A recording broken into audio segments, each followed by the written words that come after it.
Storytime with Dave Booker. We're going to continue on with the next couple of chapters in Soleman, and we'll start with A Collector Meets Feet. That evening, while his compatriots slept, Perry stood outside the hotel and hailed a taxi. Going to the area where the shoebox was located, he left the cab while still blocks away. Taking a surreptitious route, he wound his way to the entrance of his sanctum. Donning his suit for his transition to Soleman, he looked through a registrar of art collectors. He only located one in the local area. This person was well respected and well known in the world of art.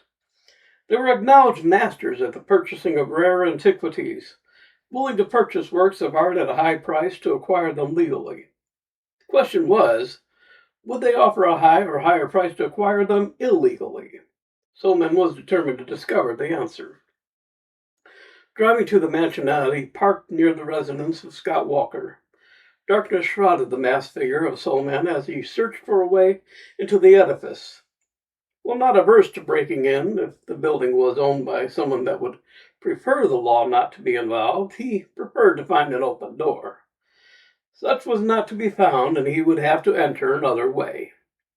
On the second floor was an open window above a portico. Entry was as simple as climbing the post, lifting himself over the railing, and traversing the few feet to the window. Inside, he quickly melted into the shadows. Stealthily, he worked his way, attempting to locate the gallery. He found it located in what had once been a ballroom. The lights within may have been dimmed, but the pictures were visible, and Soleman stood in awe of the beauty surrounding him. The lights brightened slowly, almost dramatically, while a voice spoke menacingly. "Look your fill. It may be the last thing you see." Soleman didn't move, but continued to look at the wall, filled floor to ceiling with art. "You appear to be missing a Van Gogh from your collection. Pity, it would just fit in that open space." A sigh was heard behind him. "True. It's a one piece I covet, but where to find one?" Soleman turned round. "Mr. Scott Walker, I've come to warn you." Mr. Walker's eyes narrowed. "Warn me of what?" Soleman indicated the comfortable chairs in green velvet. They were from the palace of Louis XIV and had small suns sculpted in the center of the headrest and on the front of the armrest. Seated, they contemplated their meeting. Mr. Walker was not disturbed to find Soleman in his house, nor alarmed at finding this person masked. He recognized this man of mystery from the descriptions in the papers recently. Waiting patiently, he placed the small pistol into the pocket of his robe. For Soleman, out of sight did not mean out of mind, and he chose his words with care. "I've come to warn you that you are in danger." Walker patted the gun in his pocket. "I'm prepared for that, as you saw." Soleman nodded. "True, we're the danger from a criminal, but you are in danger from the police." Walker stiffened and then relaxed. "I hadn't thought the great Soleman was a common blackmailer." Soleman looked with disdain on Mr. Walker.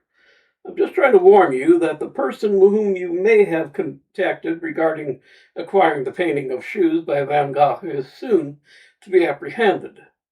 When they are in custody, they may turn state's evidence and try to involve you. At the moment, you do not have the stolen painting and could therefore plead ignorance of any attempt at purchasing it.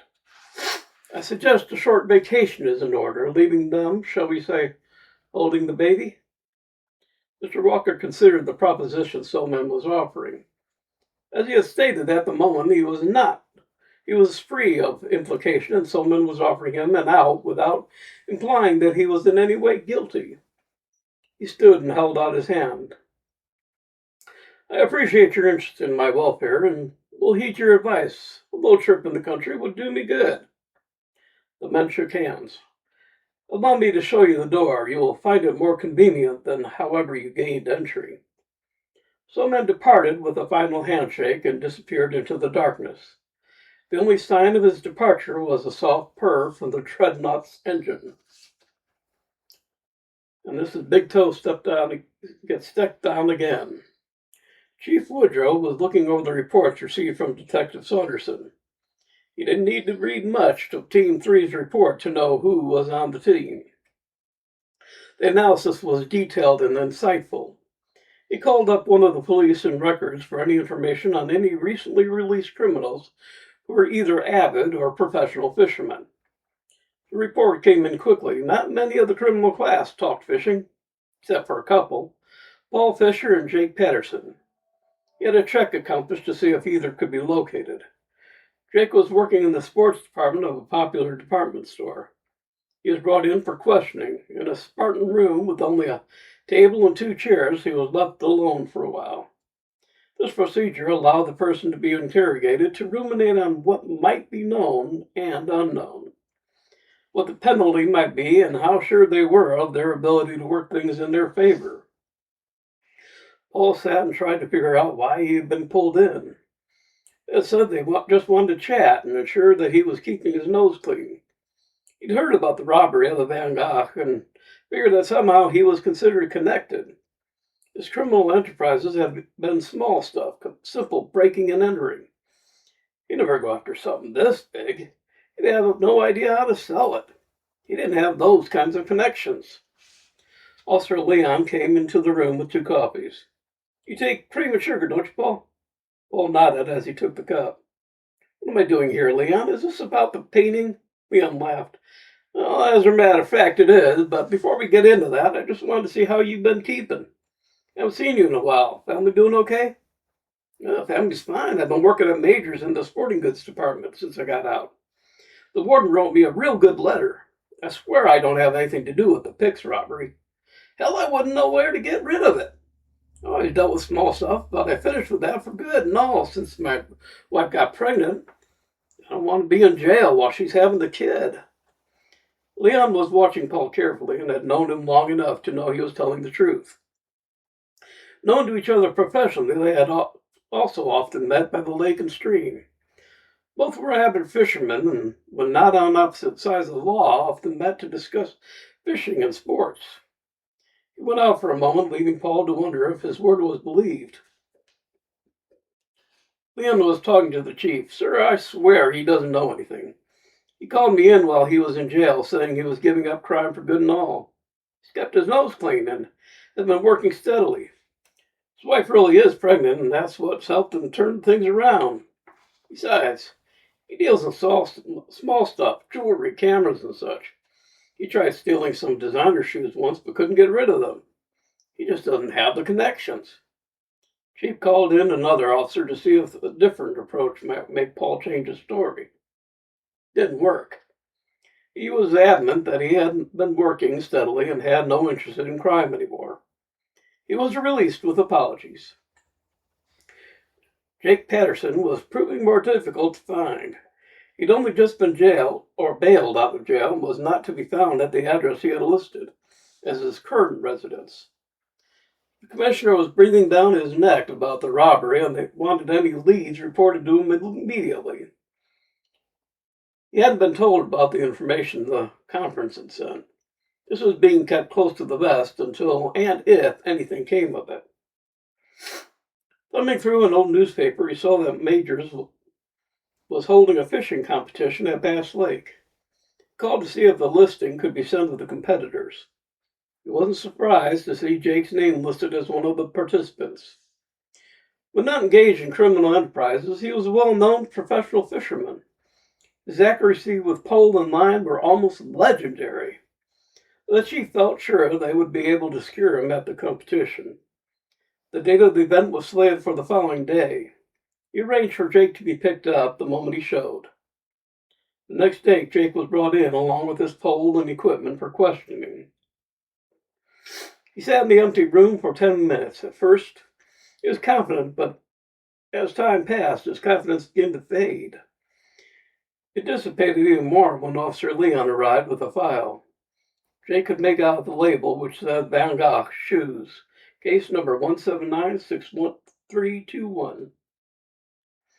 He put on his best poker face, prepared to say nothing until they gave him his phone call. As a self-respecting, long-time criminal, he had a shyster lawyer on retainer. Leon apologized for pulling him in before the tournament. If you're straight with us, we might be able to get you back in time for it. My partner's out on the call, but he'll be with us shortly. In the meantime, let's just chat about the tournament. Jake's eyes narrowed. Leon began talking about various lakes he'd been to and the fish he had caught. I fished mostly by the bank. I've been fishing a long time, but to this day I can't do a long cast right. My damn line gets tangled. I heard you're about as accurate as can be on your long cast. He looked admiringly. How the hell do you do it and not foul a line? Jake was thawing since the talk was about fishing. It's all in the snap. You have to whip the end and let momentum do the work. As they talked, Leon saw the hook had some metal shavings on it. He got up and anxiously peered out the door. Look, my boss isn't around. Come with me into the gym. We can do a couple of casts there, and you can tell me what I'm doing wrong. In the gym, the place emptied quickly when they saw the two walk in with fishing pole. Leon put tissue over the hook to protect it and themselves. Pricking his finger as he did so, he had to change the tissue, but retained the filings within. For 20 minutes, Leon was schooled in the art of the long cast. Eager to see how far Jake could cast, he goaded him into casting to the far wall. The cast sailed cleanly, struck the wall, and incidentally marked it, then slid down behind the bleachers. The chief came in and barked at Leon for wasting time when he should have been interrogating. You don't have anything on this guy. Take him back to the tournament. I don't know what you think you were doing, but we're not here to practice casting. Leon was abashed and took Jake's back to the tournament, apologizing all the way for bringing him in. Relieved to be back in time to participate in the tournament, he was ready to forgive and forget. The two shook hands as brother fishermen, and Leon even gave him his number so that Leon could get in touch with for more lessons. Leon again expressed his admiration for Jake's skill and only wished he could watch the tournament. He seemed reluctant to return to the station and the butt-chewing he knew he was coming to. Jake almost felt sorry for him. Grinning cheerfully, he adjusted his equipment to meet the first challenge of the competition. Arriving back at the station, he headed immediately to the chief's office. Commendations were offered instead of criticism. It was good thinking, and the evidence you collected was spot on.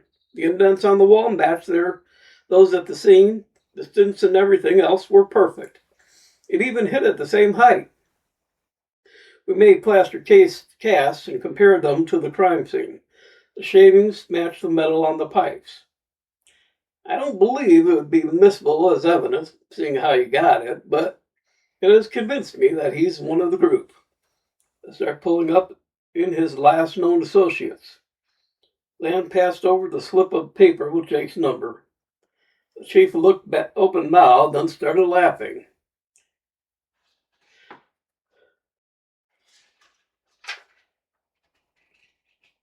Okay, so let's stop there, and then we'll do a couple more. I don't think we're going to have too many more to do. Yeah, well, there'll be about 3 more readings, and then we're done. So that's it for today. I look forward to having you here with me on my next reading. Be good, and be good to yourself. Be good to yourself. Talk to you on the next